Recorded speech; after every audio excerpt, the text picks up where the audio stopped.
Good morning to everybody. We will start today with 25th chapter Nirvana Pariksha.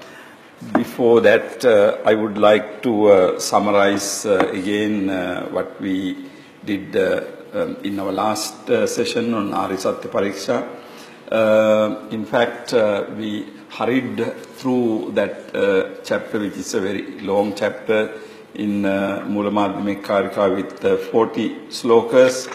Basically, in that chapter, what Nagarjuna wanted to do was to respond to his critics. This is the first time Nagarjuna addresses this question in Mula Madhyamika Karika.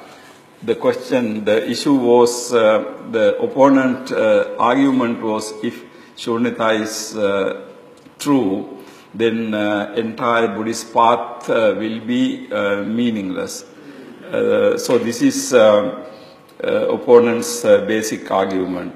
Yadi shunyamidang sarvang udayo nasti navya. So if everything is empty, there is no udaya, vyaya, beginning and end. That means beginning of suffering and end of suffering. So the argument goes, ultimately there is no Buddha, there is no Dhamma, there is no Sangha, there is no Four Noble Truths.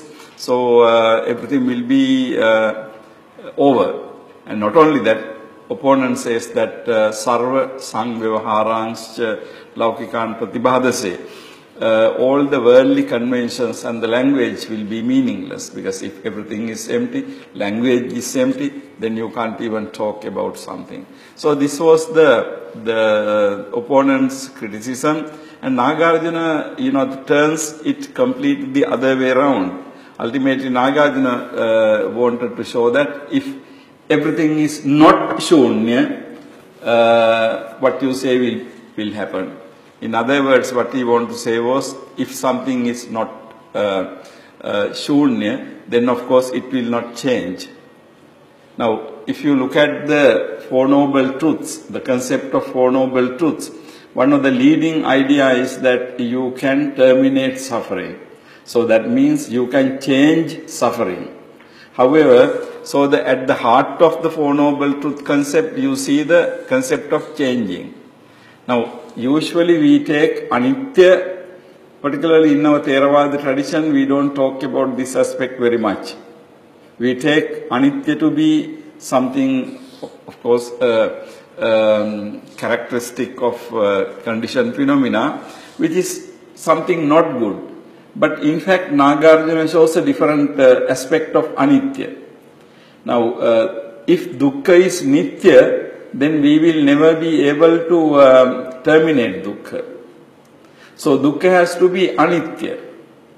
Now, usually in Theravada way of thinking, we don't say that explicitly. But if you look at carefully, behind the concept of Four Noble Truth, you have this concept of change. You change from one situation to another situation. Now, if that is impossible, then there will not be a termination of suffering. So Nagarjuna, to the opposite side, Nagarjuna argues that if everything is not shunya, means everything stays without any change. Everything stays by swabhava. So if everything stays by swabhava, if everything is not shunya, you will not be able to terminate suffering. There will not be arising and ceasing. And so on. Then Nagarjuna goes on saying that if everything is not shunya, then there will not be Buddha, there will not be Dhamma, there will not be Sangha, and so on. So you follow that argument, that's very interesting. And then it is only there Nagarjuna comes for the first time, this idea of two truths. Dve satye samupasritya buddhanang dharmadeshana. The teaching of the Buddha is associated with two truths. Sangruting paramarthancha. Loka sangruti satyancha satyancha paramarthata. Loka sangruti satyan paramartha satya. Now here, it is very important, ultimately Nagarjuna indicates that his entire discourse about Shunyata is really paramartha satya. But then you have Loka Samruti Satya. In the Loka Samruti Satya, we talk about as if reality is statically existing. However, if you look at from the Paramartha point of view, we can't talk about reality. If everything is changing, how can you talk about something? Particularly, you are very well familiar with Abhidharma. If according to Abhidharma, matter is changing so fast, and then when matter changes, within that mind changes 17 times.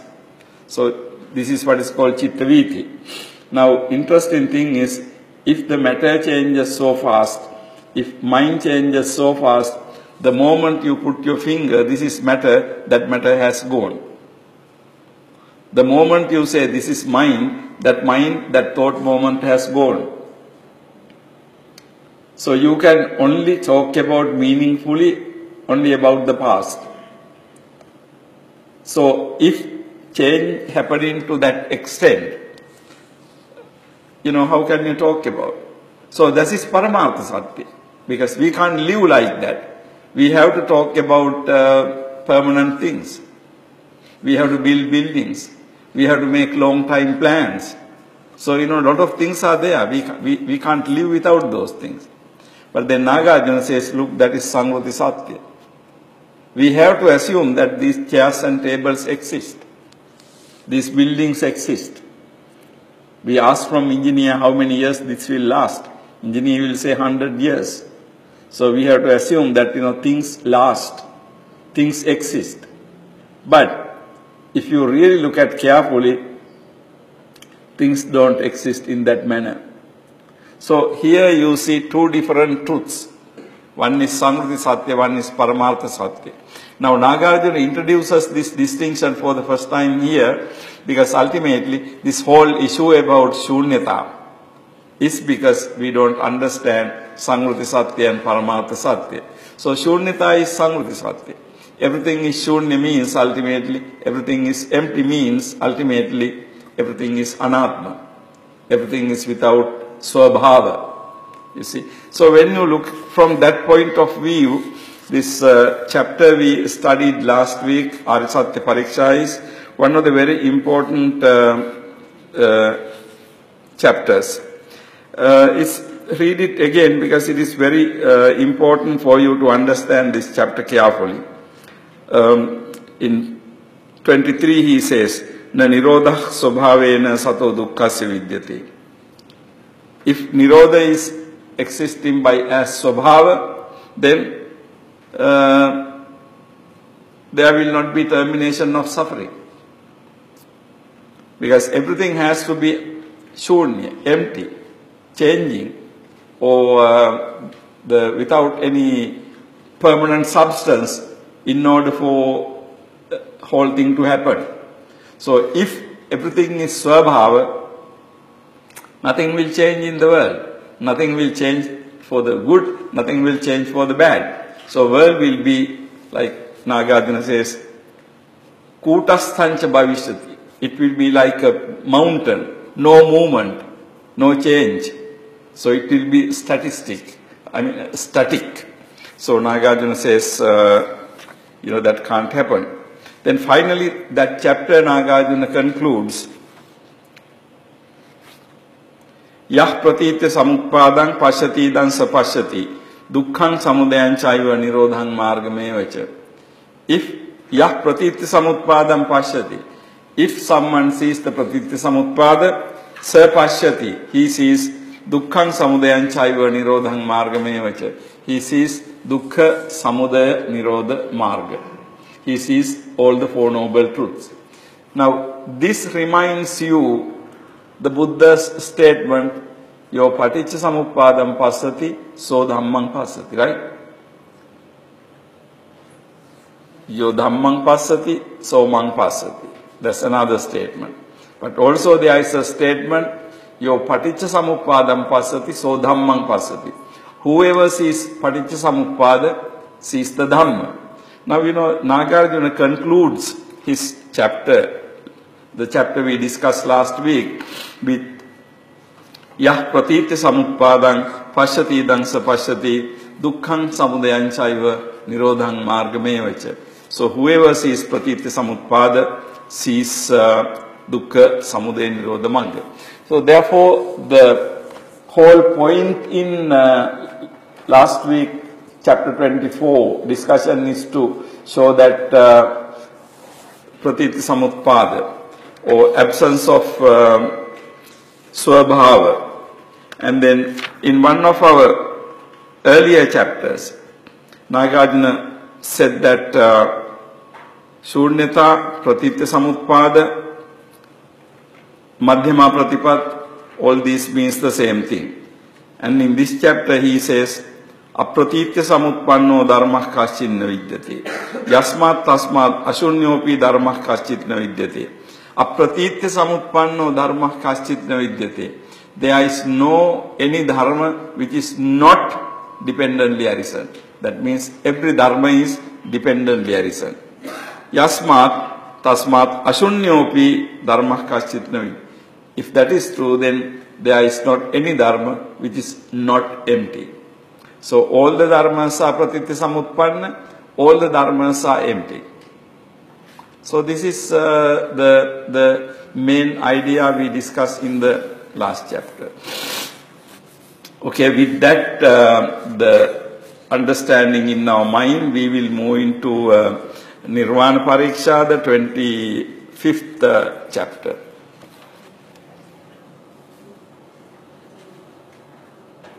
Now this chapter also starts like the chapter 24. Yadi shunyamidam sarva udayo nasti na vyah prahanadva nirodhadvat kasya nirvana mishyate. I think you have this handout, right? So also you can look at my translation.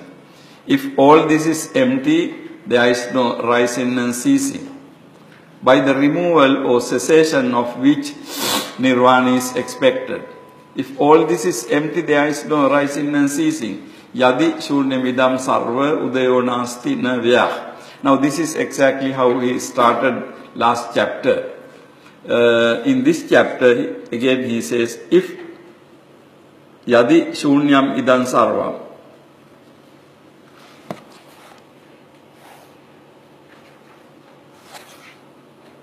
udayo nasti na vyah. If everything is shunya, there is no udaya and vyaya. Prahanadva nirodhadvat kasya nirvanam ishyate. Now this is again opponent's argument. If everything is shunya, there is no udaya and vyaya. Udaya means arising, vyaya means removal or cessation, exhaustion. Now this refers to the basic two concepts in Chaturarya Satya, Four Noble Truths. Then the question is, Prahanadva nirodhatvat kasya nirvanam ishyate. Kasya prahanatvat nirodhatvat. By the removal or cessation of which nirvana is expected. Now, if everything is shunya, how can you talk about the cessation of defilements? So, this is opponent's argument. Then Nagarjuna's answer is next one. Yadya shunyamudam sarva udayo nasti na vyah. Prahanadva nirodhatvat kasya nirvana mishyate.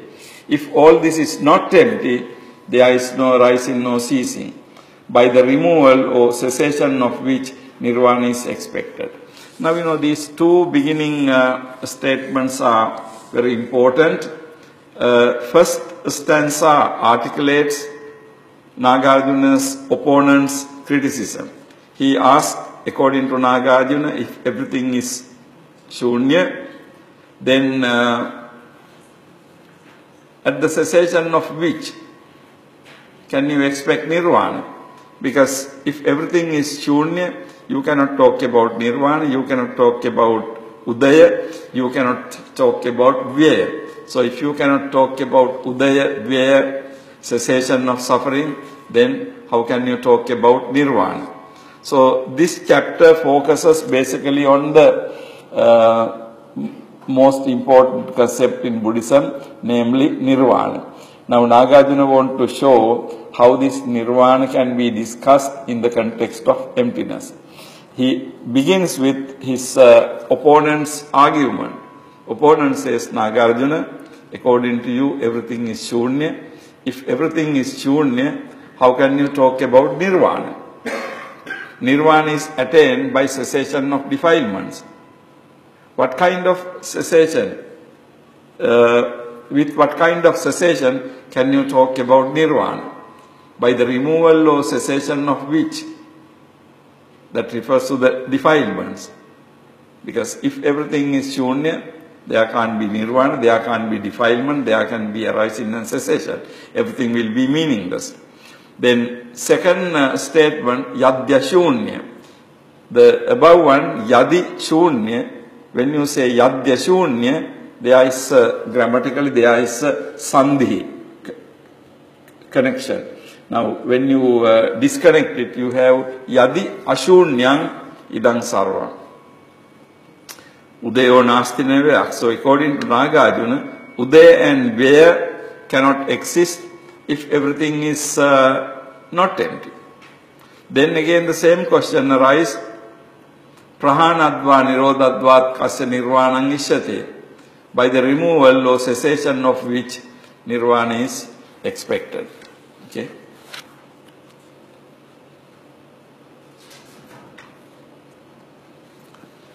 Aprahina masamprapta manuchinna masasvatam aniruddha anutpanna etan nirvana muchyate. Now, Nagarjuna gives a definition of nirvana here. Some kind of explanation of nirvana. Aprahinam asampraptam. Aprahinam, that which is not destroyed. Asampraptam, not reached. Anuchinnam ashasvatam, not annihilated, not eternal. Aniruddham anutpannam, not ceased, not born. Etat nirvana muchyate, this is called nirvana.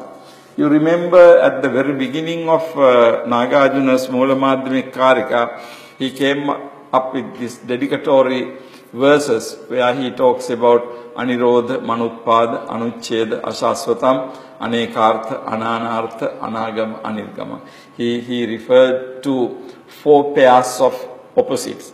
Anirodham, Anutpadam, Anuchedam, Ashasvatam, and so on. Now, this particular stanza reminds us that here he characterizes nirvana as aprahinam asampraptam. Aprahinam, that which is not destroyed. And also asampraptam, not reached. You cannot talk about nirvana as some particular place where you can reach. And then anuchinnam ashasvatam. Neither shasvata nor uchcheda is applicable to this. If you say nirvana is shasvata, then that is one extreme. Nirvana is uchcheda, that another extreme. But nirvana is neither shasvata. In the teaching of the Buddha, the word shasvata is never used to describe nirvana. Nirvana is not shasvata. Because the moment you say something is shasvata, you tend to believe in something that really existing. So shasvata. So it to be something like some heaven or some world, some place that exists forever. Nirvana is not understood in that manner. Now you know this is a somewhat controversial issue, because when we look at the debates about nirvana, we know that there have been a lot of debates nature of nirvana, on the nature of nirvana. In the Visuddhimagga, Buddhaghosa tries to prove that nirvana is a bhava and not abhava. Because if you say abhava, it is non-existence. Nirvana is a bhava. Nirvana is existence. However, existence, this idea of existence has to be understood in many different levels. Okay?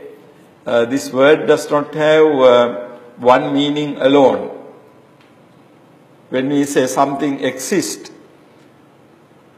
it can have many different levels of existence. For example, when we say tables and chairs exist. We can see them, we can touch them, we can see them as existing as objects. But if we say something like suffering exists, what do we mean by that? If you look at two sentences grammatically, a table exists, suffering exists. Both sentences are grammatically having the same structure. But the issue is whether two sentences mean something similar. When you say chair exists, we are talking about the chair that we can see. But when we say suffering exists, where does suffering exist? You can't see. See, the issue is that we can talk about chair existing in this hall. But when we say suffering, we can't see suffering existing. How do we see suffering? Now, we say,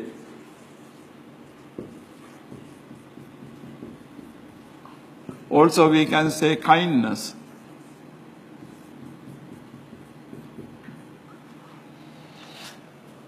In Jataka we have Atti Loke Sila Guno. In the world, Sila exists. So we can talk about Sila. Where do these things exist? Where does Sila exist?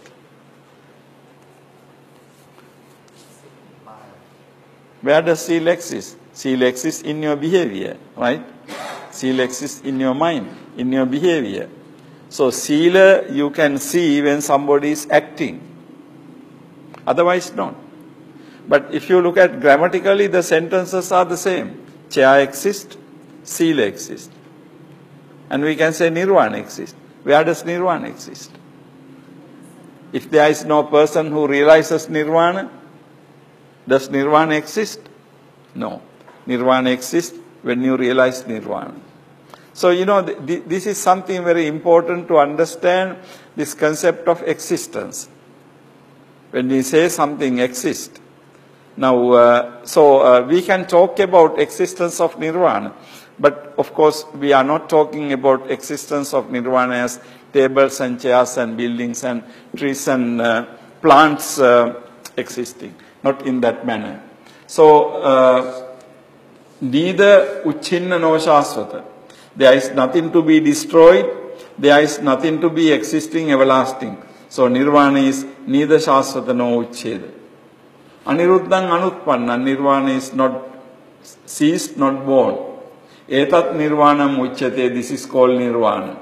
That which is not destroyed, not reached. Not annihilated, not eternal. Not ceased, not born is called Nirvana. Again, there can be a question. If you look at the words Nagarjuna has used, all are negative terms. Aprahinam, Asampraptam, Anuchinnam, Ashaswatam, Aniruddham, Anuppannam. All these are negative terms. Now, someone can think whether Nirvana can be described only in negative terms. That's another the question that can arise. Why Nirvana is not being described in positive terms. In philosophical discussions, there are a lot of ideas about this use of negative statement. General belief is that if you cannot describe something positively, because you can't say anything about positive, but in other words, you cannot say what it is, but you can say what it is not. So this is the idea. But in fact, it's true, Nagarjuna here uses negative terms, but Nirvana has been described not only in negative terms, also in positive terms. When we say Nibbanam Paraman Sukham, Nirvana is the highest happiness, it is not a negative statement, it's a positive statement. But both negative and positive statements have been used to describe Nirvana. The problem is whenever you bring in the ordinary language to describe it, we are ascribing to it we are attributing to it some kind of nature which is common to any other thing. So the whole point of Nagarjuna is nirvana is not something that you can spoke of as not destroyed, not reached, and so on.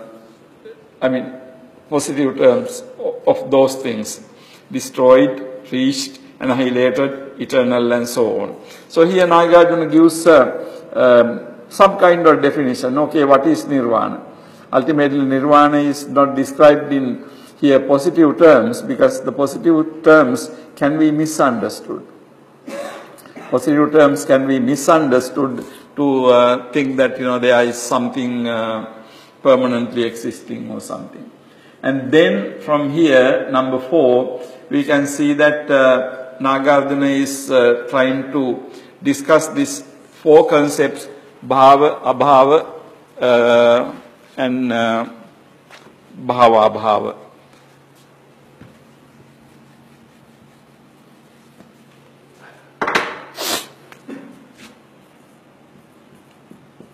Bhava, abhava, bhava and abhava,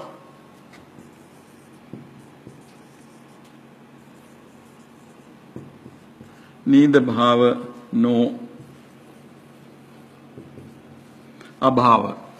These 4 positions, then Nagarjuna is trying to show that any one of these positions is not applicable to nirvana. Okay, so bhava, abhava. So bhava is basically, we can say, existence. Abhava is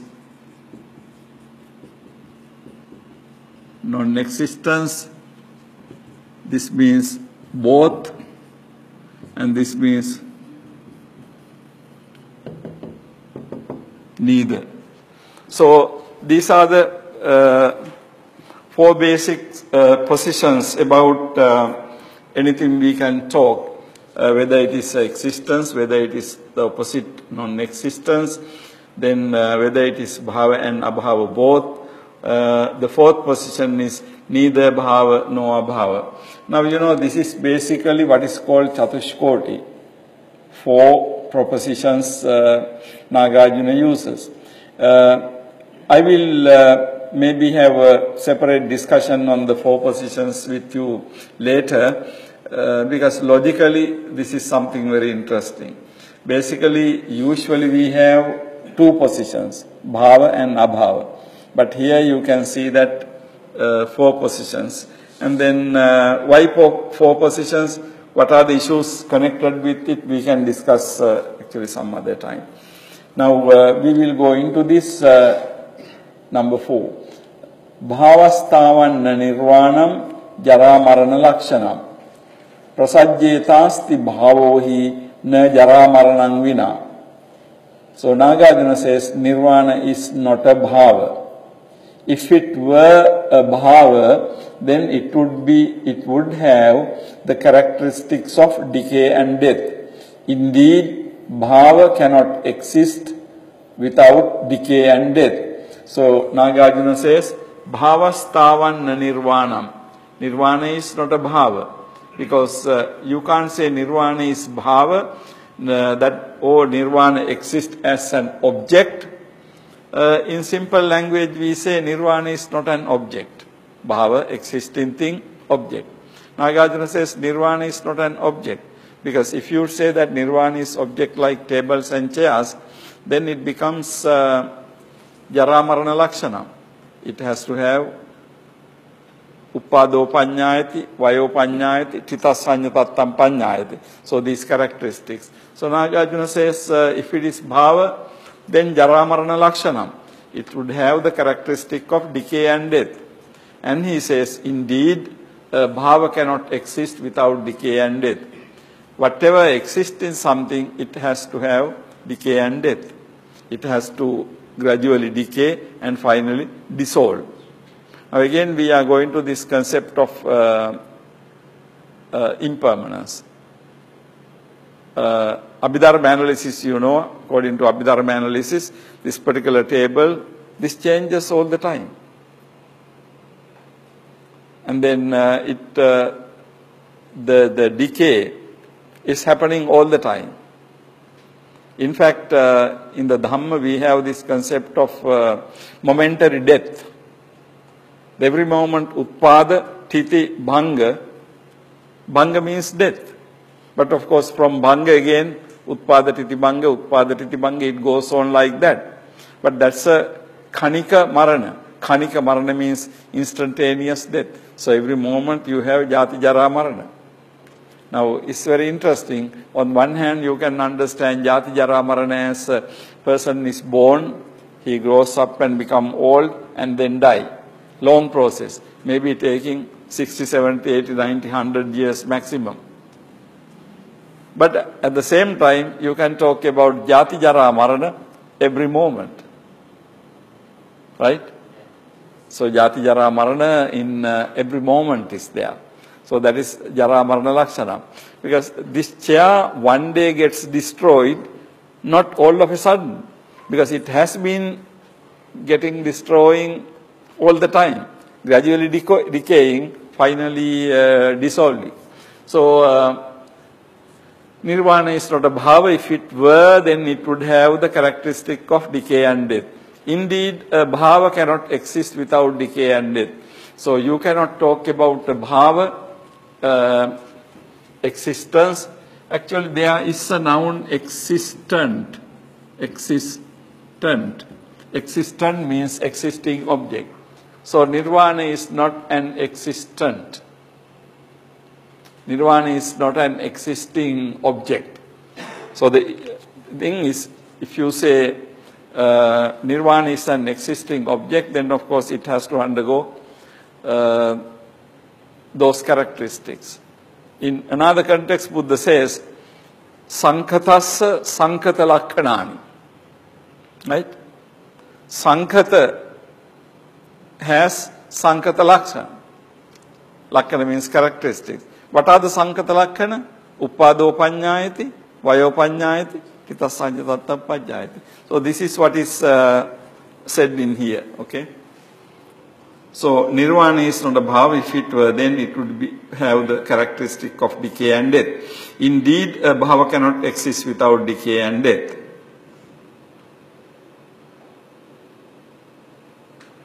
Bhavascha yadi nirvanam sanskritam bhavet. Na sanskruto hi vidyate bhavah kvachana kechana.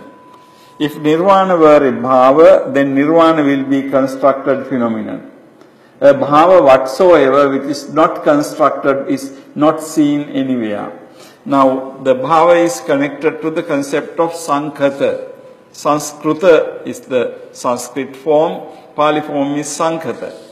Bhavascha yadi nirvanam sanskrutam bhavet. If the nirvana is bhava, then nirvana will be sanskruta. Na asanskruto hi vidyate bhava kvachana kechana. Asanskruta bhava is kvachana kechana na vidyate, absolutely not seen. You don't see an asanskruta bhava. So bhava is always sanskruta. In Pali, bhava is always sankhata. Now, in other words, what it says is, if you say something to be bhava, bhava is sankhata. Now, as I said earlier, whenever you say something is sankhata, that means sankhatasya sankhata lakkhanani. It arises, it decays, and it dies. So these are the constructed phenomena. The characteristics of the constructed phenomena. So this is what Nagarjuna says here. If nirvana were a bhava, then nirvana will be a constructed phenomenon. A bhava whatsoever which is not constructed is not seen anywhere. If you talk about bhava at all, then you have to talk about as a constructed thing. A bhava which is not constructed is not seen. So that's one argument, why nirvana is not a bhava. Then we will move on to the next one. Bhavascha yadi nirvanam Nirvana manupadaya tat katham. Nirvanam nanupadaya kaschit bhavo hi vidyate. If nirvana were a bhava, then how can it be not dependent on other? There is not any bhava which is not dependent on other. Now, if you say something is bhava, another characteristic of bhava is dependent on some other things. Pali term is bhava is pratitya samutpanna. Bhava is pratitya samutpanna. So, we talk about any bhava, then bhava is pratitya samutpanna. Now, paticsamuppanna means what? Paticsamuppanna also indicates that something is paticsamuppanna means something is kaya dhammang, vaya dhammang, viraga dhammang, nirodha dhammang, and so on. So if something is dependently arisen, it exists dependent on something, then it has these characteristics of again kaya dhamma, vaya dhamma, and so on. They gradually disappear, decay, and all these things. So, therefore, if nirvana were a bhava, how can it be not dependent on other? So, nirvana has to be dependent on something else. There is not any bhava which is not dependent on another. The moment you say something is a bhava, you always say that depends on something else. So, there is no independent bhava.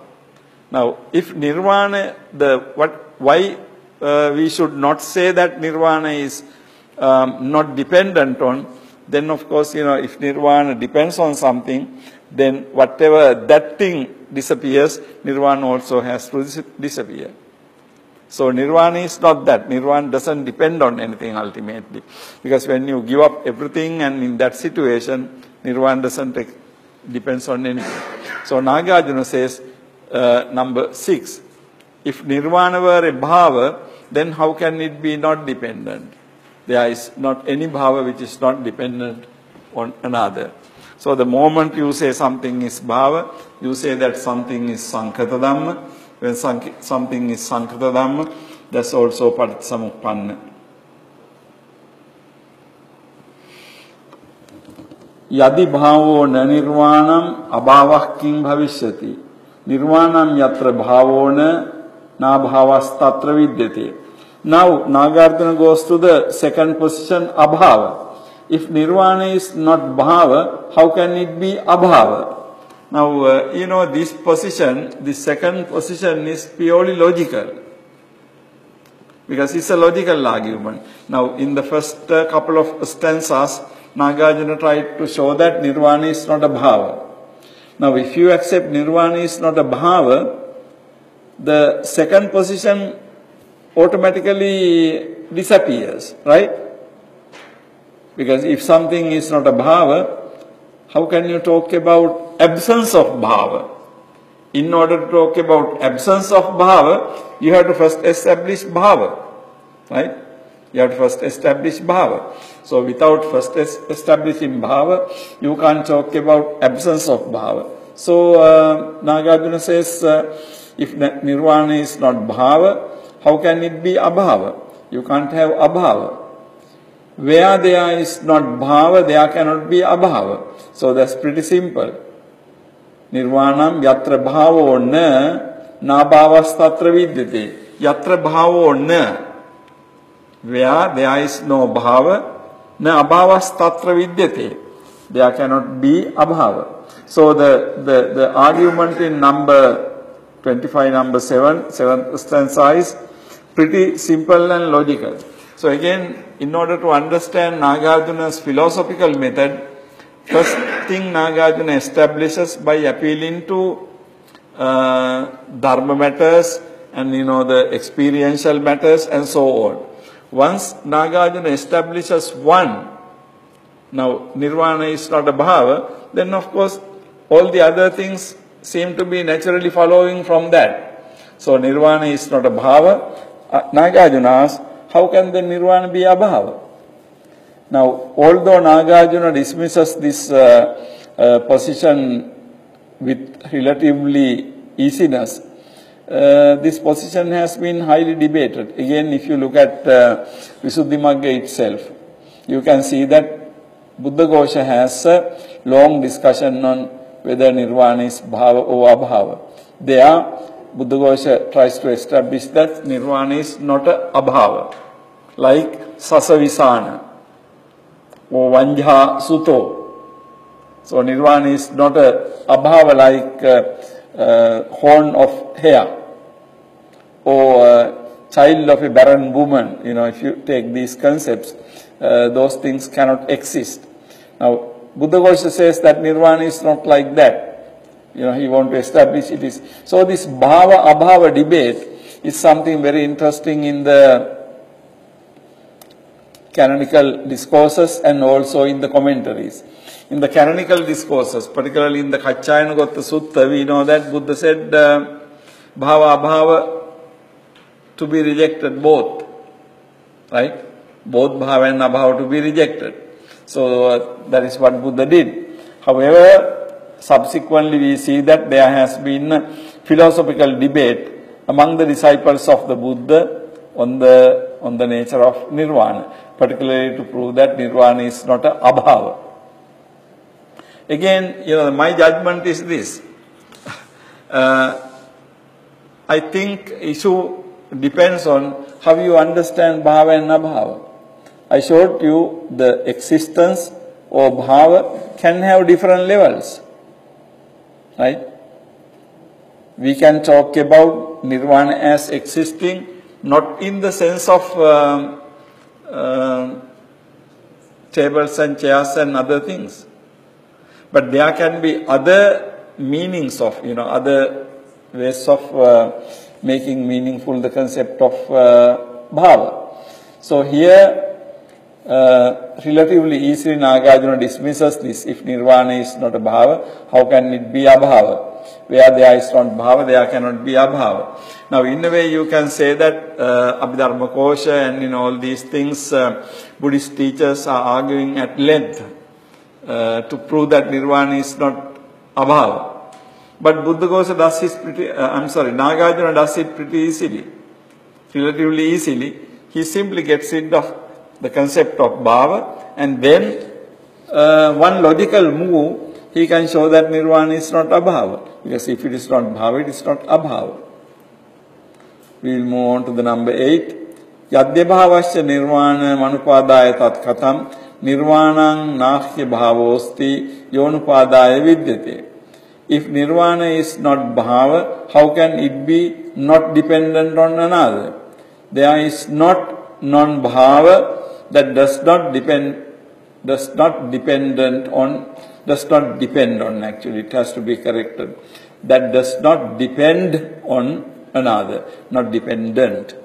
So the argument is this: if nirvana is not bhava, how can it be not dependent on another?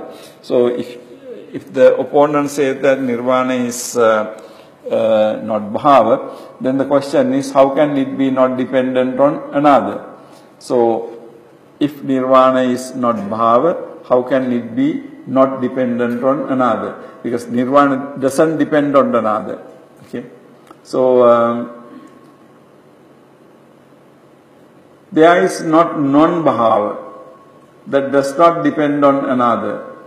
There is not non-bhava. Actually, it's kind of complicating language, but if you get rid of both negatives, there is not non-bhava that does not depend on another. Not non-bhava means bhava. So that means there is bhava that depends on another. So the positive sentence is bhava is dependent on always another. Negatively, there is not any bhava that does not depend on anything. So it's the same thing. So number 8, Nagarjuna says, Yadyabhavascha nirvanam. If nirvana is abhava, then how can it be not dependent on another? Okay. So we will move on to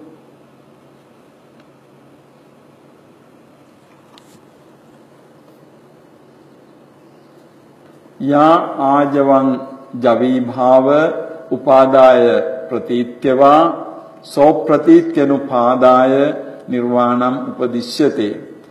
whatever that has characteristics of birth and death, they are either dependent or conditioned. Nirvana is described as not conditioned and not dependent. So again, Nagarjuna brings up the same idea, the implications of that. Whatever that has characteristics of birth and death, they are either dependent or conditioned. So, ya ajavang javi bhavang upadaya pratityava. Upadaya or pratitya. Upadaya means dependent on, pratitya means conditioned. So, they are either dependent or they are conditioned. So, whenever you say something has characteristics of birth and death, they are dependent. Now, again, Nagarjuna shows why it is wrong to say that nirvana is, bhava. Because if it is a bhava, then it has birth and decay. If it has birth and decay, then it is either dependent or conditioned. Nirvana is described as not conditioned. Nirvana is usually not conditioned and not dependent. Nirvana is not dependent. Nirvana is not conditioned. The reason why nirvana is not conditioned is because if you say nirvana is conditioned, then again nirvana becomes anitya, dukkha, and so on.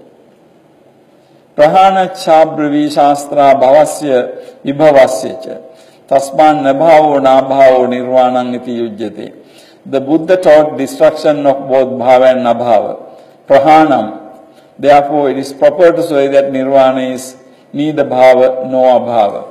So, prahanam cha bravit shastra bhavasya vibhavasya cha. Bhava, vibhava. Both these things to be prahana, to be destroyed, to be removed. That is what the Buddha is teaching. Tasmat nabhavo nabhavo nirvanang iti uchyate. Therefore, it is proper to say that nirvana is neither bhava nor abhava. Because Buddha says that both bhava and abhava has to be rejected. I referred to earlier to Kaccayanagotta Sutta. Actually, Kaccayanagotta Sutta has this idea. So, Nagarjuna refers to Buddha's, although it doesn't directly say what the sutta is, he refers to instances where Buddha says, give up both bhava and abhava. Therefore, it is proper to say that nirvana is neither bhava nor abhava.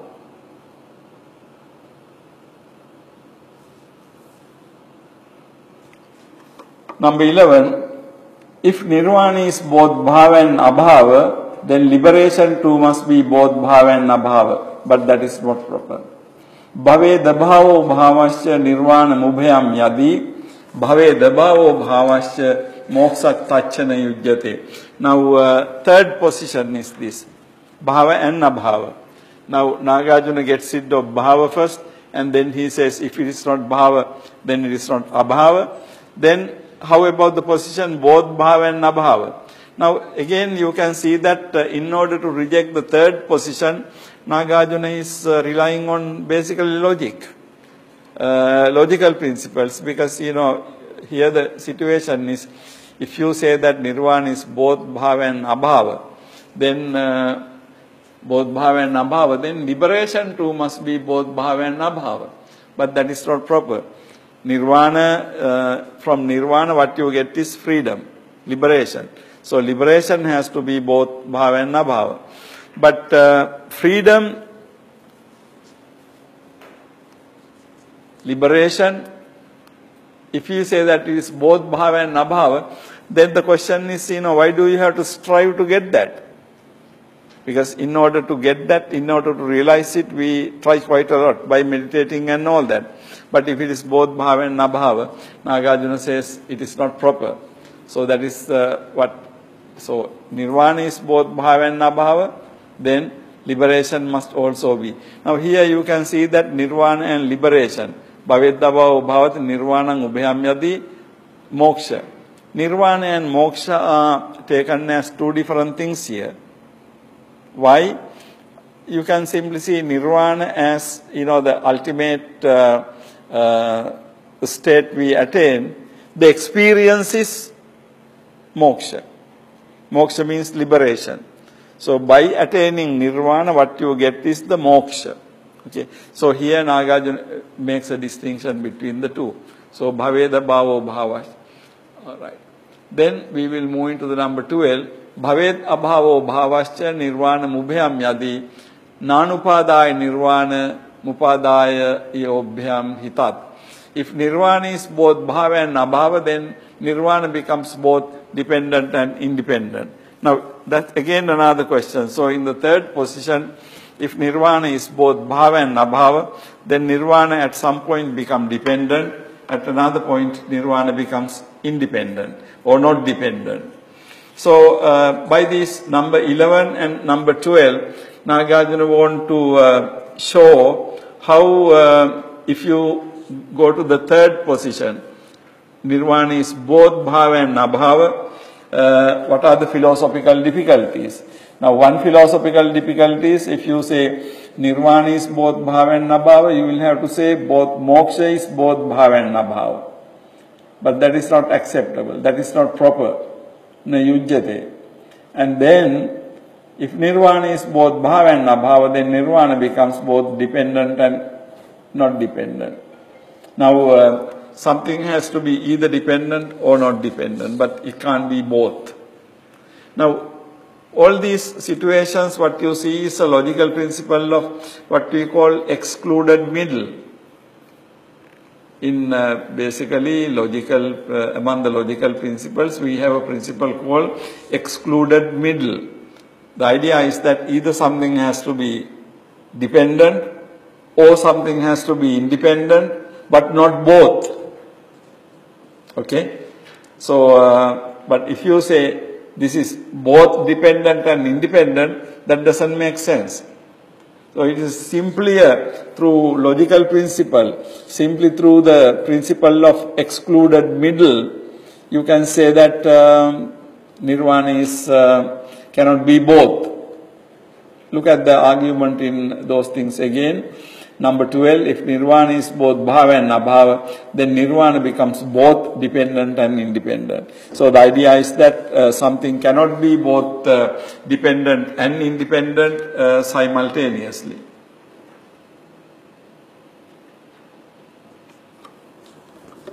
One more argument is number 13. Bhavet abhavo bhavascha nirvana mubhyam yadi asanskrutancha nirvanam bhava bhava ucha sanskruta. If nirvana is both bhava and abhava, then it will be unconstructed. If nirvana is both bhava and abhava, then it will be unconstructed. Nirvana is unconditioned. Bhava and abhava are conditioned. Bhaved abhavo bhavascha nirvanam ubhyam yadi. If nirvana is both bhava and abhava, then asanskrutancha nirvanam bhavet abhavo bhavascha nirvanam ubhyam yadi. Asanskrutancha nirvanam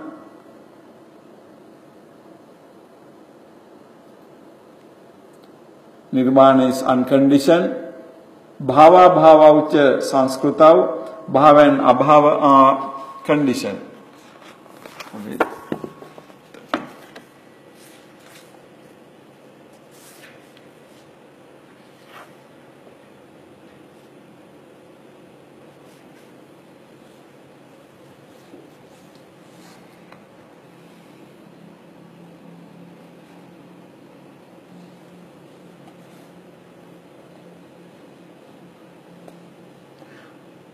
The idea is that nirvana is considered to be unconditioned.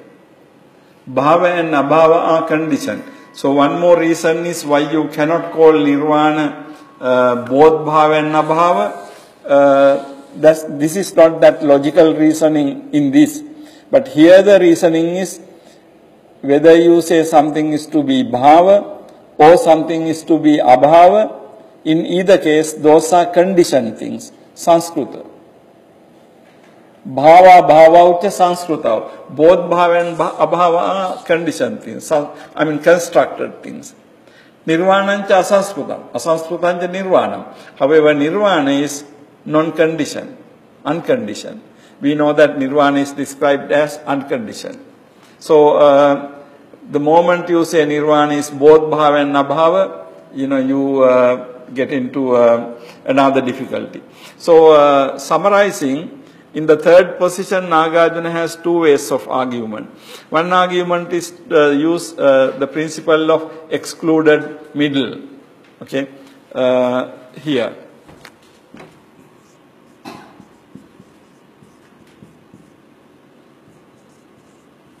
Principle of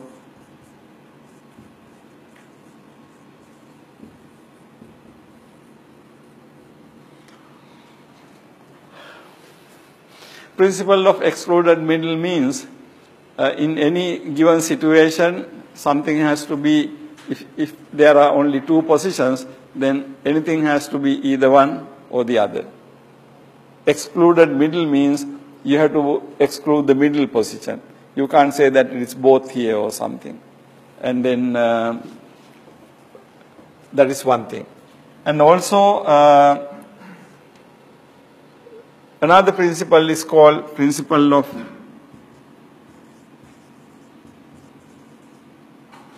non-contradiction. Actually, what is applicable to here is basically the principle of non-contradiction.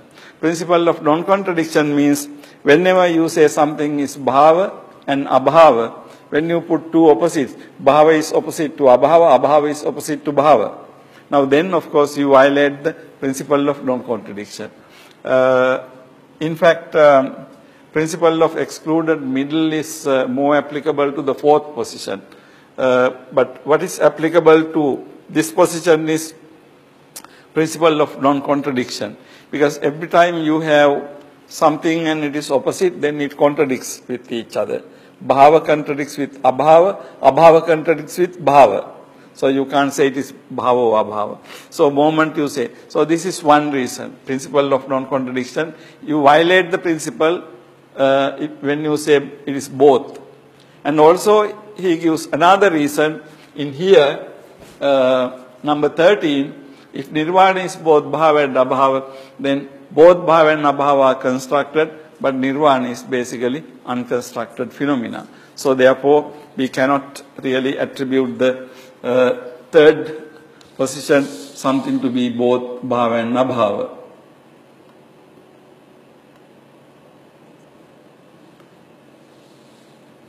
We will look at the next one.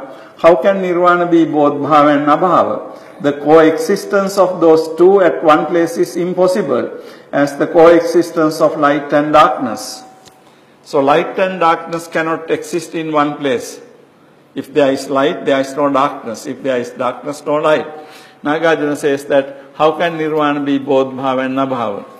The coexistence of two opposites can't be. Like, this is again, pretty, in a way you can say pretty simple. About the weather outside, you can't say it is raining and it is not raining. One has to be true. Right? If you assert both, then of course you are violating principle of non-contradiction. And when you say nirvana is both bhava and abhava, you are saying two opposites are coexisting at one place. It is impossible as the coexistence of light and darkness. Light and darkness cannot exist. So these are the basic arguments Nagarjuna presents to prove that nirvana is not both. Okay. Why don't we take a short break from here and then we will move on after that. Okay.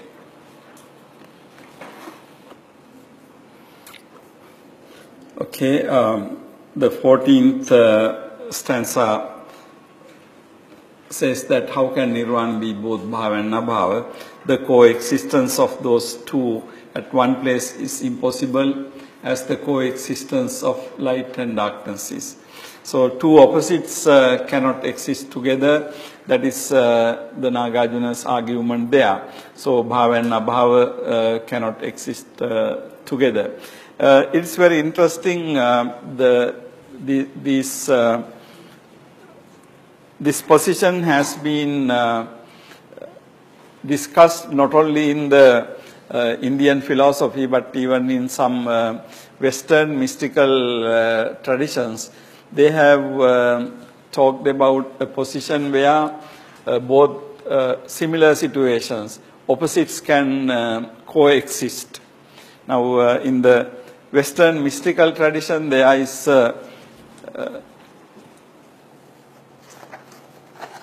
concept called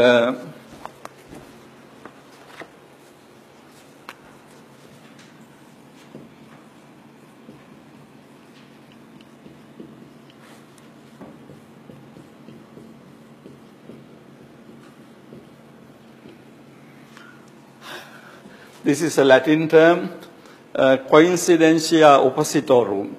Coincidentia oppositorum. What it means is coincidence of opposites. Opposites coincide. Opposites existing together. Now, this idea is presented by some Western tradition mystics when they were talking about the concept of God or ultimate reality. So, concept of God, they talked about the state where opposites coincides. In other words, opposite means if you take light and darkness, there can be a situation where light and darkness can exist together. Now, you can ask, how that can happen, but of course what they say is there can be such situations when opposites get together, coming together. Now, of course, Nagarjuna doesn't hold that view. Nagarjuna says light and darkness, how can darkness, coexist? But in the philosophical traditions, sometimes you have this idea that things coinciding, things existing together without any difficulty. So this concept of coincidentia oppositorum has again come in as a reaction to, because sometimes people don't want to accept that, this ordinary logical principles apply to everything. So they don't think so. So therefore, sometimes mystics have come out with this idea, opposites coinciding, opposites existing together. So it is very interesting thing. If you want to study Western mysticism, this idea comes sometimes in that tradition. But here Nagarjuna is interesting. Nagarjuna is saying that opposites cannot be existing together. Anyhow, the point is this. Now, this third position is rejected by Nagarjuna on two grounds. One thing is purely logical grounds, principle of non-contradiction. And also Nagarjuna presents in the number 13 a somewhat different argument where Nagarjuna says if nirvana is both bhava and abhava, then it will be a constructed thing. But nirvana is unconditioned, it is so bhava and abhava are conditioned. And then we will move on to the next position, fourth position, neither bhava nor abhava. Naiva bhavo nirvanamiti yanjana abhave chaiva bhavecha sasiddhe satisiddhati. Now again you see the argument. The idea that nirvana is neither bhava nor abhava is possible only when bhava abhava are established. Now that's a very smart argument. If you want to say that nirvana is neither bhava nor abhava, Nagarjuna says, before saying so, you must establish bhava and abhava. To say that nirvana is neither bhava nor abhava, you accept the meaningfulness of the two concepts bhava and abhava. So, if you accept the meaningfulness of the two concepts, you have to establish them. You have to prove them. Without proving bhava and abhava, how can you talk about something to be neither bhava nor abhava? So that's Nagarjuna's argument. Of course, Nagarjuna initially showed that Nirvana Bhava is not applicable, Abhava is also not applicable. So, in a way, we can take Nagarjuna as proving that both Bhava and Abhava are non-existent. So, Nagarjuna says that, okay, if you want to say Nirvana is neither Bhava nor Abhava, then you have to first establish Bhava and Abhava. Okay, that's number 15. 16. Naiva bhavo naiva bhavo nirvanam yadi vidyate naiva bhavo naiva bhava itikena tadajyate. Now that's a different argument. If nirvana is seen to exist as neither bhava nor abhava, with what can one demonstrate it? With what can one demonstrate it? Naiva bhavo naiva bhava itikena tadajyate. Now that is something important, that is somewhat different argument. What is the Professor Kalupahana's translation of that?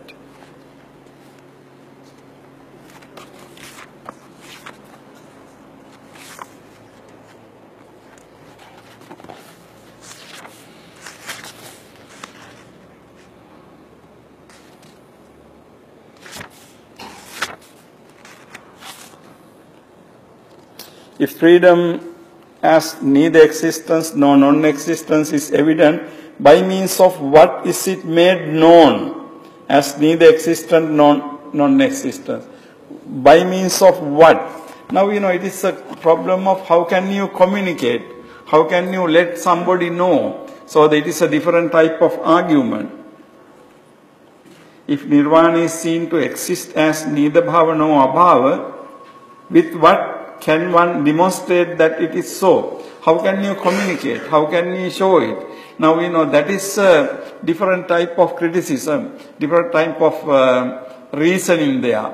That reasoning is based on the communication. How can you prove that? How can you demonstrate it? How can you show it? Something to be, because if something is neither bhava nor abhava, your communication, means of your communication also has to be neither bhava nor abhava. Because something has to be logically looking either bhava or abhava, but if it is neither bhava nor abhava, that means it belongs to different category. So then how can you talk about it? How can you show it? This fourth position is something very interesting. If you think that in the world everything is either bhava or abhava, then you are saying that whatever that goes beyond those things, how can you really explain that? Because if you say that in the universe everything is bhava, or what is not bhava is abhava. So you divide in two. So everything that comes within that. Now, if everything comes within that, when we say something is neither bhava nor abhava, what kind of existence does it have? Because things have to be, it's something like this. Let me give you a different example. If we say all beings are human and non-human, okay? Let's say something like that. So all beings are human beings or non-human beings. So all the beings who are not human, we can say non-human. So it includes birds, animals, gods, and everybody. However, if you say there is a being who is neither human nor non-human, then where is that being going to be? Because either beings have to be human or non-human. But if you say there is some being who is neither human nor not human, then what kind of being is he? We are talking. So Nagarjuna says, you can't communicate, you can't really explain, because we know human beings and non-human beings. What would be like to have a person who is neither human nor non-human? We can't even think about. So, that is what Nagarjuna seems to be saying. So, with what can one demonstrate it? I translated it as demonstrate. Actually, what it means is to communicate, make known. Professor Kalupahana's translation is make known. How can you tell somebody? how can you communicate it to somebody? That is the idea. So, if nirvana is seen to exist as neither bhava nor abhava. Now, this is about the third position. Okay, now up to 16th, from beginning, we had Nagarjuna presenting different arguments to show that any of these four positions are not applicable to nirvana. And then particularly when we say nirvana is neither bhava nor abhava, actually it violates the principle of excluded middle, right? Because something has to be either bhava or abhava, or you can't have something in between. So it violates the principle of excluded middle. So the principle of non-contradiction and principle of excluded middle. I don't know whether I explained these principles to you, but basically in the Western logic and also in the any kind of thinking, we seem to have these principles. Now, if you say something, as I said, all beings are human or non-human, then of course all beings have to be either this or that. But if you say they are neither this nor that, then of course it doesn't make much sense. So you are violating the principle of excluded middle. Middle has to be excluded. That is, middle means either something has to be this or something has to be that. So you can't be in between. So the idea is that then you are violating the principle of excluded middle. Now, actually, this picture is based on the Aristotelian logic of two-valued logic. We say P and not P, right? So then either something has to be P or something has to be not P. You can't be both, or you can't be neither. If you say both, if you say both, then you are violating the principle of non-contradiction. If you say neither, you are violating the principle of excluded middle. Okay. Does anyone have a problem about this? Do you understand what these two principles are? Okay. I mean, I can simply logically show you this. Like if you say positions are P and not P. Again, P means like human, and not P means non-human. So, every time, when we talk about the universe, we divide the universe into two. Then either this has to be P or not P. So, bhava means we say P. Abhava means not P. Okay. Now, third position says bhava and abhava, P and not P. Now, it can't be. Because either something has to be P or something has to be not P, right? So this is P and not P. If you put P and not P, what happens is you violate the principle of non-contradiction. Because the P and not P together contradict each other. P contradicts not P contradicts P.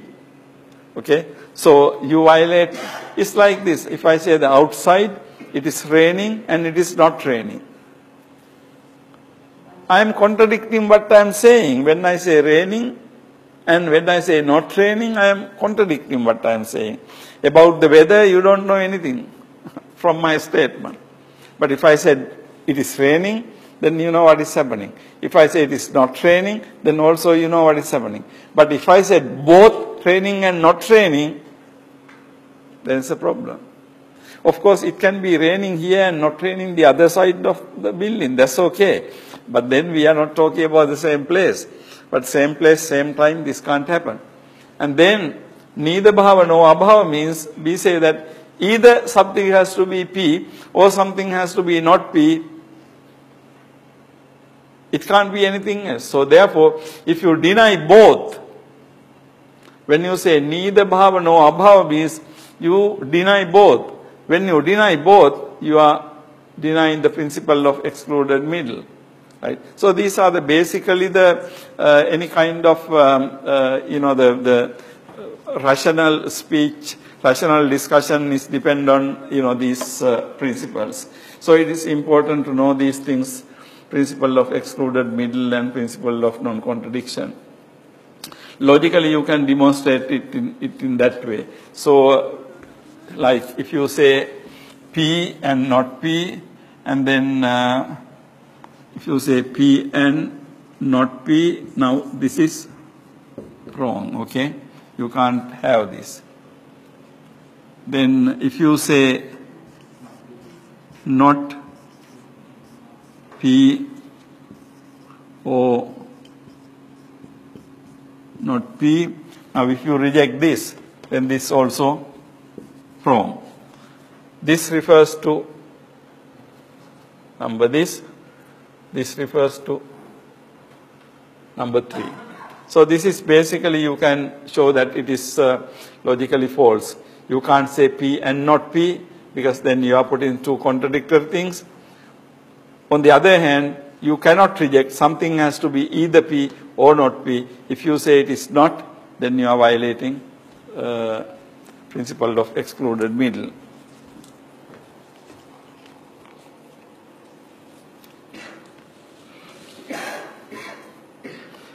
So number 16 is an argument, how to communicate it, how to talk about it. And then we move on to a different subject.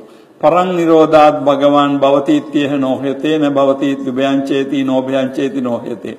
It is not possible to think that the Buddha exists, does not exist, both or neither for after cessation. Now you know this is again hoti tathagato parammarana, nahoti tathagato parammarana, hoti cha nahoti tathagato parammarana, neva hoti na nahoti tathagato parammarana. These four positions has been discussed in the text. So Nagarjuna says you can't talk about parang nirodhat bhagavan bhavati. You can't say the bhagavat parang nirodhat bhavati, na bhavati, ubhayang, no bhayang. Same four positions. Tathagata exists, does not exist, both exist and does not exist, neither exists nor does not exist. All these four positions are not applicable for the Tathagata. So again you have the Chatushkoti, four-cornered propositions are not applicable to the Tathagata. It is not possible to think that the Buddha exists, does not exist. So here you see this is very similar to the unanswered questions. Four questions are about the after-death existence of Tathagata. Hoti Tathagato parammarana, nahoti, hoti cha nahoti cha, neva hoti na nahoti. Okay. Tishtamanopi bhagavan bhavati ityeh nohyate, na bhavat tubhyancheti nobhyancheti nohyate. It is not possible to think even of the existing Buddha that he exists, does not exist both or neither. Now the reason is not only about the Buddha who attained parinirvana, even about the living Buddha you can't talk about exist or non-exist or both or neither. Now again, this is a very interesting thing. Not only about the Buddha, about any being, you can't say even of the living being exist, not exist, both or neither. Not only about the Buddha, any living being, this argument has been given in the discourses, not only about the Buddha, about any being, you cannot say that exists in the, of course in the Paramartha sense. In the ordinary sense we say beings exist, but in the Paramartha sense, you can't talk about even the Buddha existing in this life. You remember when someone asked from the Buddha whether what happens to the Buddha after parinirvana, whether Buddha after the parinirvana Buddha exists. Buddha gave this answer. Buddha said that, look, even when the Tathagata is living, you can't say that he exists. Then how can you say that Tathagata exists after the death? That means, of course, it doesn't mean that the Buddha is not living. What it means is, Buddha as the substantial entity, you can't say Buddha exists. So, again, the distinction is Samruti and Paramartha. Although Buddha doesn't refer to this distinction there, that is what he means. Buddha lives. But of course, you can't say Buddha exists even in this life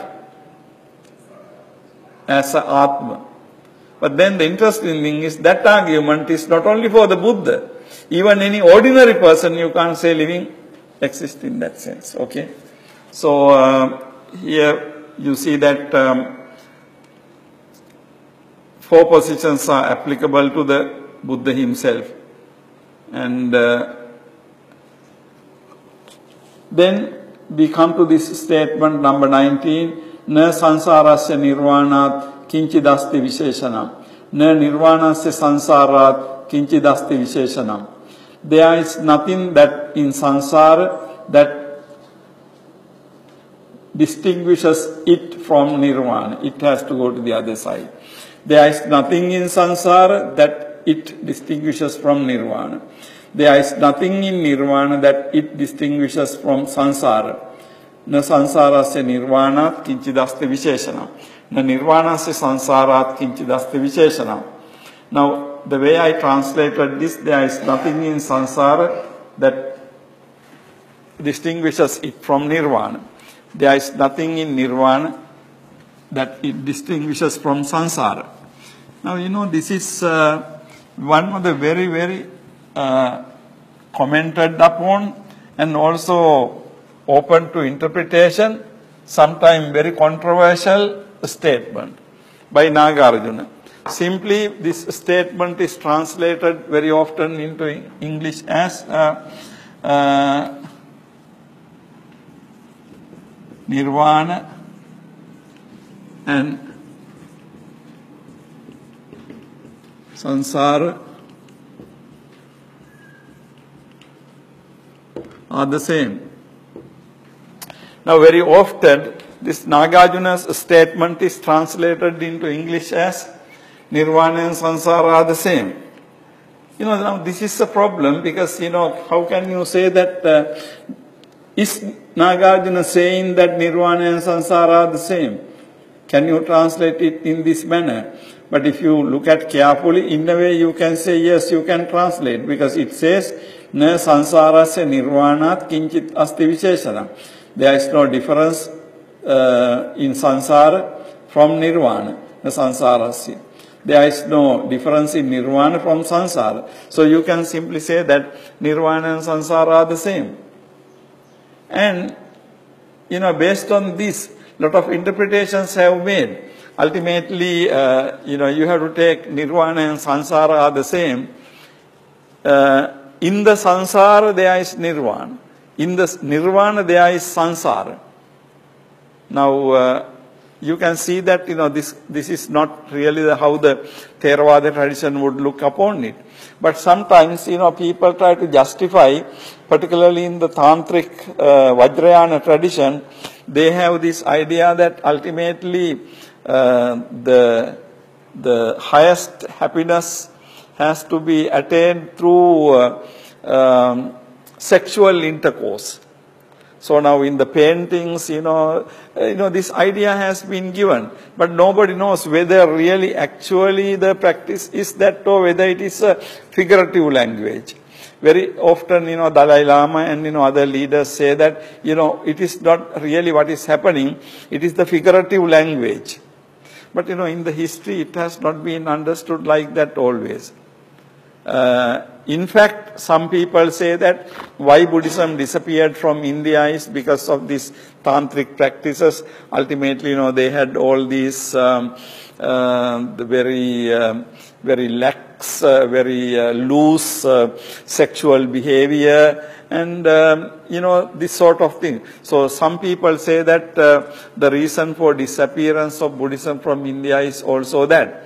Now, Nagarjuna is interpreted by these people to say that sansara is nirvana, nirvana is sansara. Within sansara you find nirvana, within nirvana you find sansara.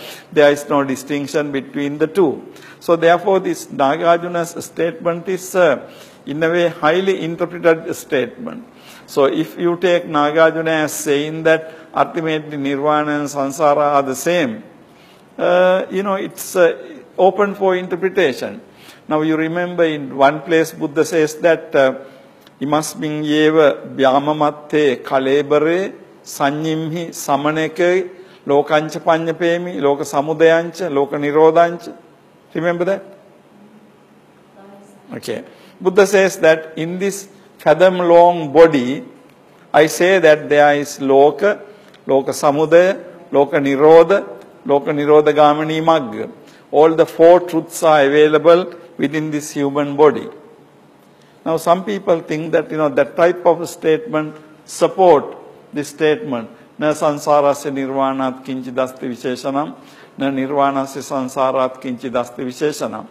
However, my interpretation is different, because if you look at the translation, the real sloka, there are different ways to translate it, different ways to interpret it.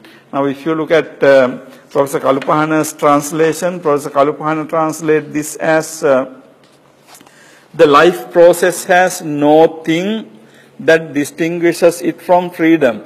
Life process means sansara, freedom means nirvana. So he translates sansara as life process and nirvana as freedom.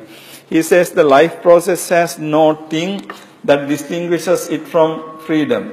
Freedom has no thing that distinguishes it from the life process. Why does he translate it as no thing? Actually, he translates na kaschit.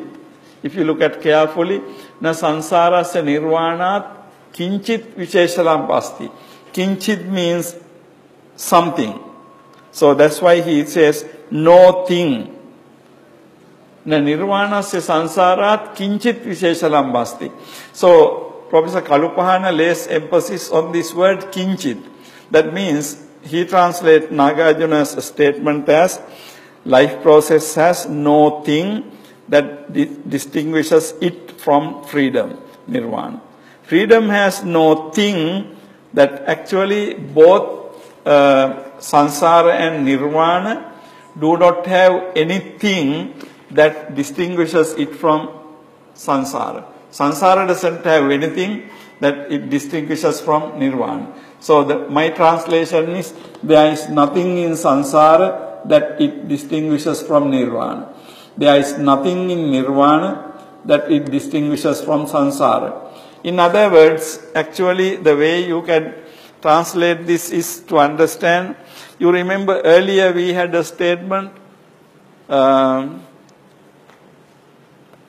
Tathagata and the world. Tathagato yatsvabhava, tatsvabhavam idam jagat. The Tathagata has the nature of the world. Now, how the Buddha and the world can be the same? Nagarjuna, sometimes make this kind of very paradoxical statement. He says, Tathagato yatsvabhava, tatsvabhavam idam jagat. Tathagata's svabhava is the svabhava of the world. But then, how can Buddha have the svabhava of the world? We can say Buddha is lokuttara, loka is loka, lokiya, worldly. But then he says, Tathagato nisvabhava, nisvabhavam idam jagat. Tathagata doesn't have svabhava, world also doesn't have svabhava. So you can say the Tathagata and the world are the same in the sense that neither has svabhava. I think Nagarjuna's statement here is also has to be understood as something of that nature. When Nagarjuna says, na sansarasya nirvanat kinchit visheshanam masti, there is nothing that distinguishes sansara from nirvana. Nothing. There is no such a thing that makes sansara different from nirvana or nirvana different from sansara. Now what it means is, both are ultimately same in the sense that both are ultimately empty. Both are shunya. There is no thing that make it different from. So in a way you can see, to say that nirvana and sansara are the same looks like very controversial thing. But there is a level, there is a point you can say that yes, nirvana and sansara are the same because both are empty. Both are shunya. So by being shunya, nirvana is similar to sansara, sansara is similar to nirvana. If you understand that way, then of course it is like Nagarjuna's any other statement. But if you understand this as saying nirvana is sansara, sansara is nirvana, then the problem is, why do we have to do all these things? If you can attain nirvana through sansara, so you be in the sansara. Why do you have to try to get rid of samsara in order to attain nirvana. No, this statement has been interpreted in many different ways. I would say it has been misinterpreted. Now, sometimes, as I said earlier, to justify all these yogic, tantric practices, people have used it. Many different ways. Some say that we have to discover nirvana within the world, and then within nirvana you have to discover the world. All sorts of things which are not very, which are vague at some points, but basically, ultimately trying to justify that samsara in a way to justify the existence in samsara. So they are using Nagarjuna's statement. But if you understand Nagarjuna's statement as saying that it's basically emphasizing the nisvabhava, lack of svabhava, absence of svabhava in both nirvana and samsara, then that's different. Then of course you can say without much problem, yes, nirvana is like samsara, samsara is like nirvana, because both are ultimately empty of svabhava. Okay? So the interpretation of this particular statement is a very, very crucial point in Nagarjuna's understanding what Nagarjuna says. It is true that some later Buddhist schools interpreted this Nagarjuna's statement to support their views and practices.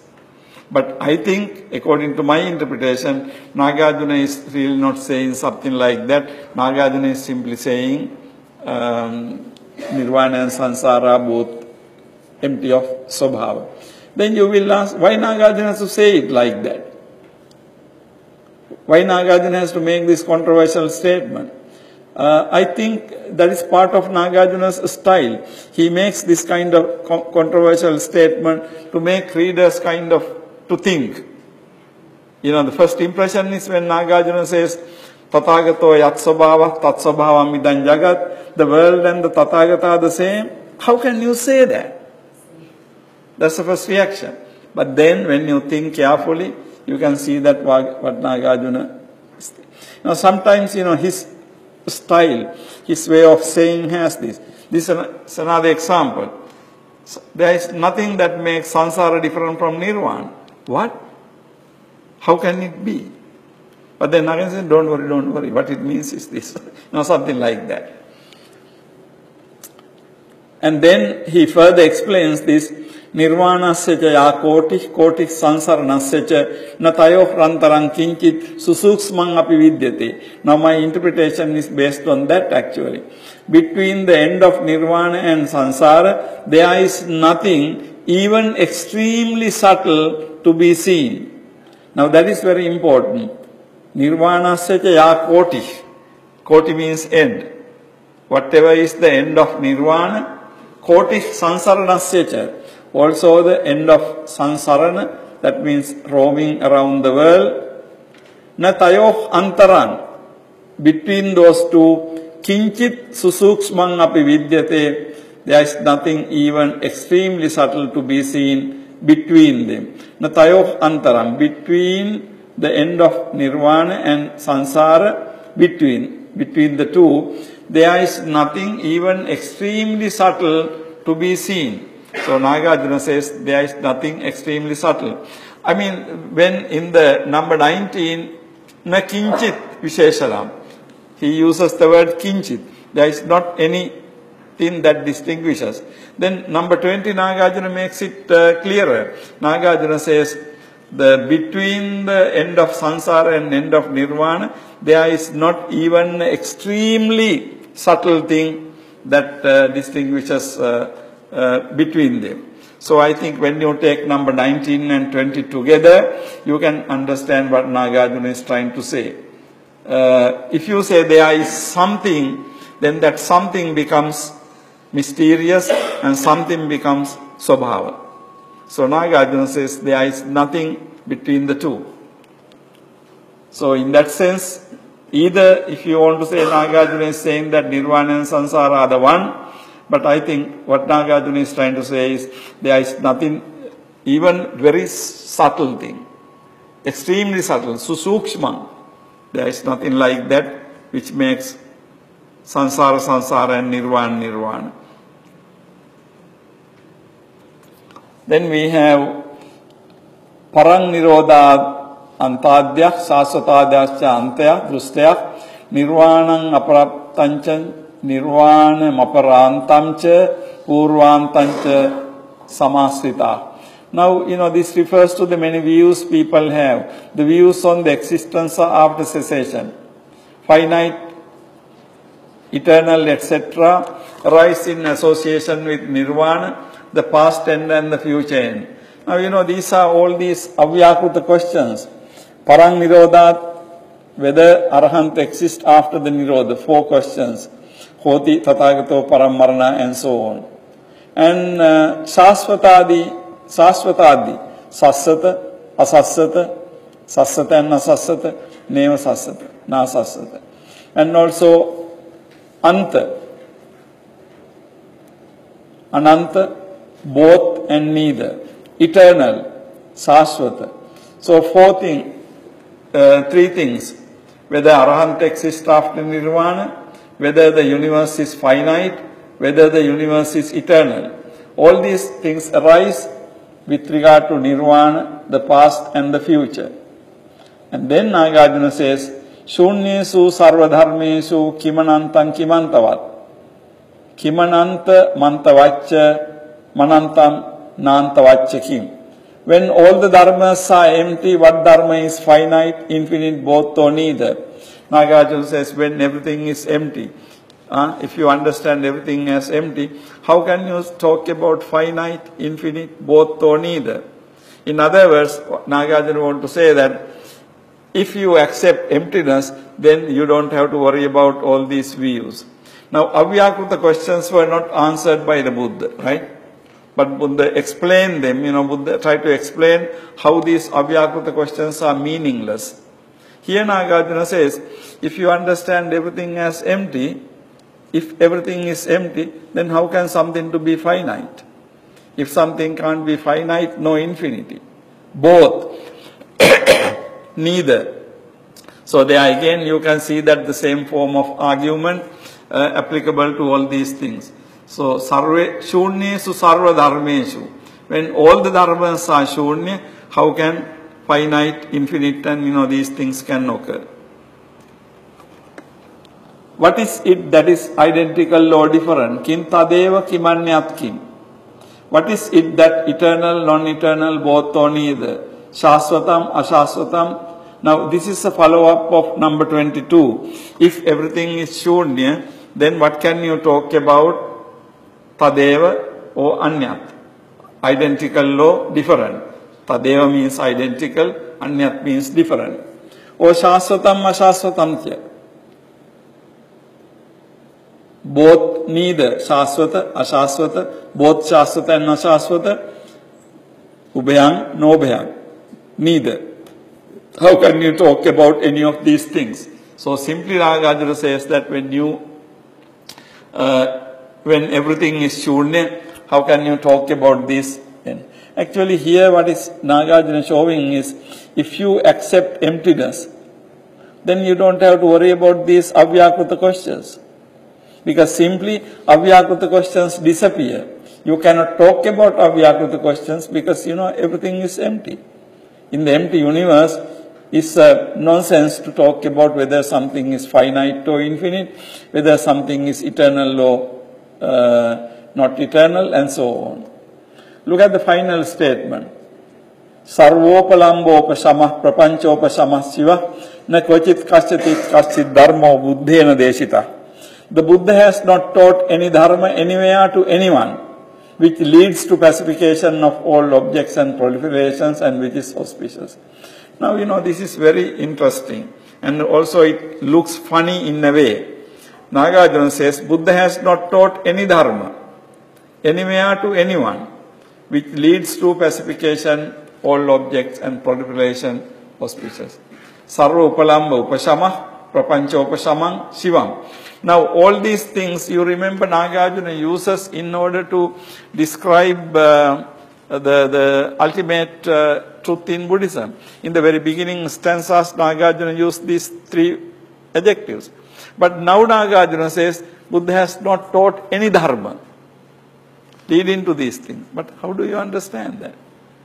In the very first dedicatory verses, he says, Anurodhang, Anutpadang, Anuchedang, Ashasvatang, Anekartang, Anagya. Yah Pratitya Samutpadam, Prapancha Upasamang, Shivam. So he used those terms. But now here he says, Buddha has not taught any dharma to anybody anywhere. Actually, that is really the getting nirvana as completely empty phenomenon. Because if you take nirvana as Atma, then it is problematic. So ultimately when Nagarjuna says, Nagarjuna makes a very negative statement here, Buddha has not taught any dharma anywhere to anyone. Because in a way we can say, to teach any dharma to anywhere to anyone, everything has to be there substantially. Anyone has to be there, any place has to be there, any dharma has to be there. But if everything is empty, how can you say that Buddha taught any dharma to anybody? So, Nagarjuna makes it very, I would say, bold statement, but we have to understand that carefully. Somebody can say, look, here Nagarjuna is denying that Buddha taught anything. But I don't think that is the correct way to understand Nagarjuna. I think Nagarjuna has to be understood as Buddha has not taught any dharma which is not shunya to anyone anywhere in the world. That means everything Buddha has taught is emptiness. So away from emptiness, Buddha has not taught anything anywhere to anyone. So the statement is a very powerful statement. Buddha has not taught any dharma anywhere to anyone, which leads to pacification. So somebody can say, look at, Nagarjuna is rejecting all nirvana and everything. But then, it depends on, how we really understand what Nagarjuna is saying. So in the Nirvana Pariksha, what Nagarjuna does is, Nagarjuna examined the concept of nirvana. First what he did was, he demonstrated bhava, abhava, bhava and abhava, neither bhava nor abhava, these are not applicable. And then Nagarjuna went into details of other things, shasvata, ashasvata, anta, ananta, and all these things are not applicable. Finally, Nagarjuna in this statement says that Buddha has not taught any dharma. Now, in other words, you can say that Buddha has not taught nirvana in this sense, in the substantial sense. So, the chapter we just read is very important. And also interpretation-wise, I think it is very challenging chapter. Depends on how we want to understand Nagarjuna. So this statement number 24, that Buddha has not taught anything to anyone, any dharma.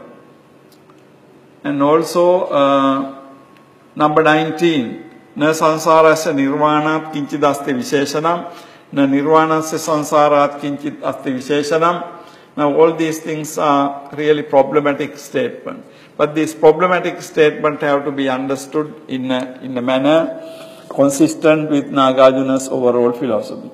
Okay, I will wind up from that. We did not read all chapters of Nagarjuna, but there are this chapter 25th, and then we have two more chapters, 26 and 27. I will also read those chapters with you, but I will not provide most probably my own translation because let's see. Chapter 26 is basically exposition of Pratiti Samutpada, and then the last chapter is on the Drusti. So we will read those chapters, and then we will have read a good number of chapters from Nagarjuna. So the chapter 24 on Tathagata, that means about the Buddha, and then chapter 25 on Nirvana. I would consider these two chapters to be very, very important chapters to understand Nagarjuna's philosophy. Okay. Do you have any questions or comments or anything? Yes.